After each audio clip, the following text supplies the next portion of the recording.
Hello, friends. I hope you're all doing well today. It's Saturday, and I trust you've had a chance to rest, spend time with family, or maybe even do something you love. Saturdays are a great time to step back, breathe, and reflect on the week that's passed. If you've had a tough week or feel like life is throwing too much at you, let me reassure you, you're in the right place. Today's message is about navigating those confusing and overwhelming moments in life. Moments when you find yourself asking, God, how do I handle this? Let's settle in together, take a deep breath, and dive into a message of hope, encouragement, and truth. Remember, God has a way of handling things that we can't always see, so let's discover how He might already be at work in your situation. What if is a phrase I like to call fear's greatest hit. Think about it. How many dreams have you postponed because of what if? How many sleepless nights have been filled with what if whispering doubts in your ear? What if I fail? What if they laugh at me? What if things never get better? You're not alone in this. Even Moses, one of the greatest leaders in the Bible, wrestled with the what ifs. In the book of Exodus, God called Moses to lead his people out of Egypt. But Moses hesitated. He said, what if they don't believe me or listen to me? Exodus chapter 4, verse 1. Moses was projecting his past failures onto his future calling. 40 years earlier, he'd tried to stand up for his people, but ended up making mistakes that drove him into the wilderness. Now, he was afraid of history repeating itself. It's easy to let the mistakes of the past become the lens through which you view your future. But let me remind you, God doesn't call the equipped, He equips the called. When Moses doubted, God didn't lecture him. Instead, He asked, what is that in your hand? Exodus chapter 4, verse 2. Moses only had a simple staff, but in God's hands, that staff became a symbol of miracles, authority, and deliverance. Fear thrives in uncertainty, but faith flourishes in trust. The what-ifs in your life may be loud, but God's promises are louder. Fear tells you to retreat, but faith says, go forward. Fear reminds you of your failures, but faith points you to God's faithfulness. Remember, Moses' fear didn't disqualify him from God's purpose. Instead, God used Moses' weaknesses to display His strength. What if we looked at our own what-ifs as opportunities for God to show up? God also reminds us through His Word that we are not alone in facing uncertainty. In Isaiah chapter 41, verse 10, He says, do not fear, for I am with you. Do not be dismayed, for I am your God. I will strengthen you and help you. I will uphold you with my righteous right hand. Even in the middle of your doubts, God is present, ready to provide strength and clarity.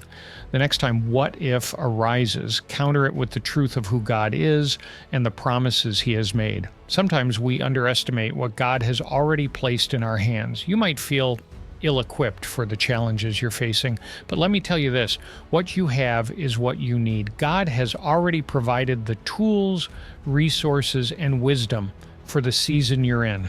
It's not about what you lack. It's about trusting God to multiply what you have.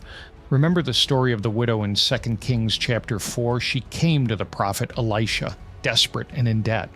When he asked what she had in her house, she replied, nothing at all except a small jar of olive oil. That oil, when blessed by God, became enough to fill every borrowed jar she could find, paying off her debts and securing her future. It wasn't about the oil itself, it was about her obedience and faith to trust God with what little she had. Often what's in our hand may seem insignificant to us. It could be a talent, a resource, or even time. But God specializes in taking the ordinary and making it extraordinary. Consider the boy in the Gospel of John chapter 6 who brought 5 loaves and 2 fish to Jesus. In human terms, it was barely enough to feed one person. But in Jesus' hands, it became a meal for thousands. What you have, no matter how small, can be a starting point for something miraculous when surrendered to God. God asks us to stop focusing on what we don't have and start using what we do.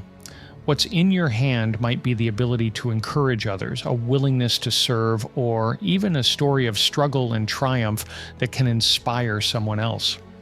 Don't underestimate the power of what God can do through your life when you trust Him to work through your gifts and experiences. When we trust God with what's in our hands, He not only meets our needs, but often blesses us beyond what we could imagine. Ephesians chapter 3, verse 20 says, "Now to Him who is able to do immeasurably more than all we ask or imagine according to His power that is at work within us." This verse reminds us that God's power is at work in even the smallest of offerings. Life's challenges often feel heavy, don't they? But here's the thing, faith doesn't necessarily lighten the load. It strengthens your ability to carry it. It's not about asking God to remove every difficulty, but asking Him to guide you in how to handle it.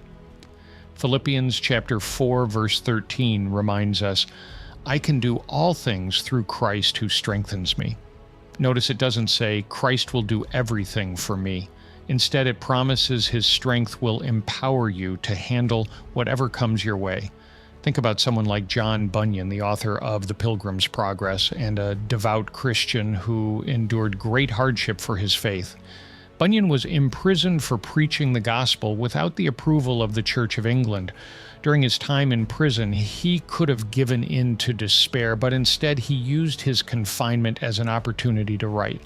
What God had placed in his hands, his gift for storytelling and his unwavering faith, resulted in one of the most influential Christian books of all time. The Pilgrim's Progress has inspired countless believers around the world, reminding them of the journey of faith and the hope of eternal life. Bunyan's life shows us that even in the most challenging circumstances, God can use what we have to accomplish His purposes and bring glory to His name. God's methods are often unexpected. He doesn't always answer prayers the way we think He should, but His ways are higher than ours. Isaiah chapter 55 verses 8 and 9 remind us, "For my thoughts are not your thoughts, neither are your ways my ways, declares the Lord." Look at the feeding of the 5,000 in the Gospels. The disciples saw an impossible situation, thousands of hungry people, and only 5 loaves of bread and 2 fish. But Jesus showed them that in God's hands, a little becomes more than enough. He blessed the food, broke it, and multiplied it. Everyone ate, and there were even leftovers. This story isn't just about a miracle. It's about trusting God's process. Sometimes He will take what's in your hands, bless it, break it, and then multiply it. The breaking can feel painful, but it's a necessary part of growth and abundance. Faith isn't passive. It requires action. James chapter 2, verse 17 says, "Faith by itself, if it is not accompanied by action, is dead." If you're asking God, "How do I handle this?" start by taking the first step in faith. Pray for guidance, seek wisdom, and trust that He will direct your path.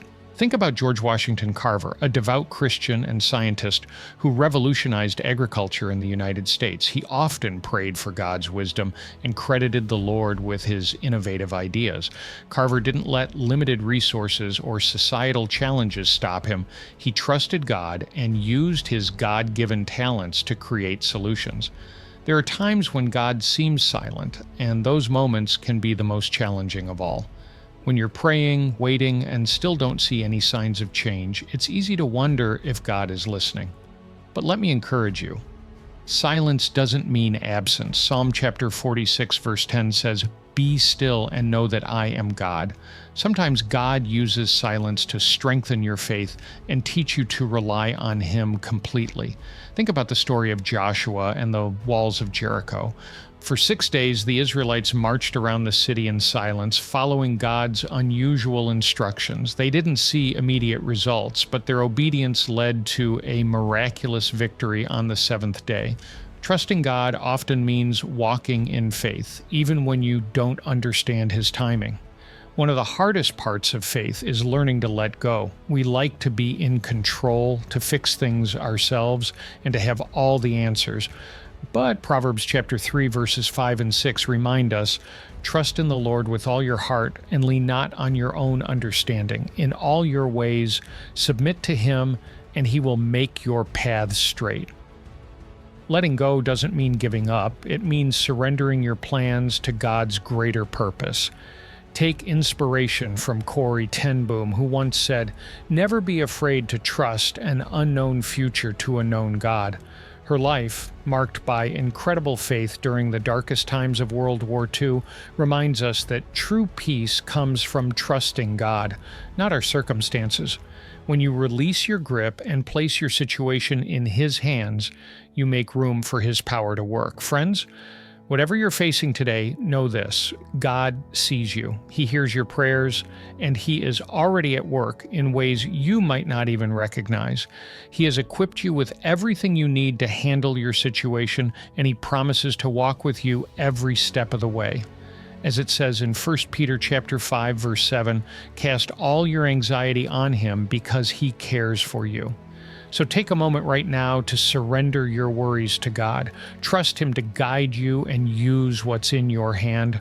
You're not alone in this journey, and with God's strength, you can face anything that comes your way.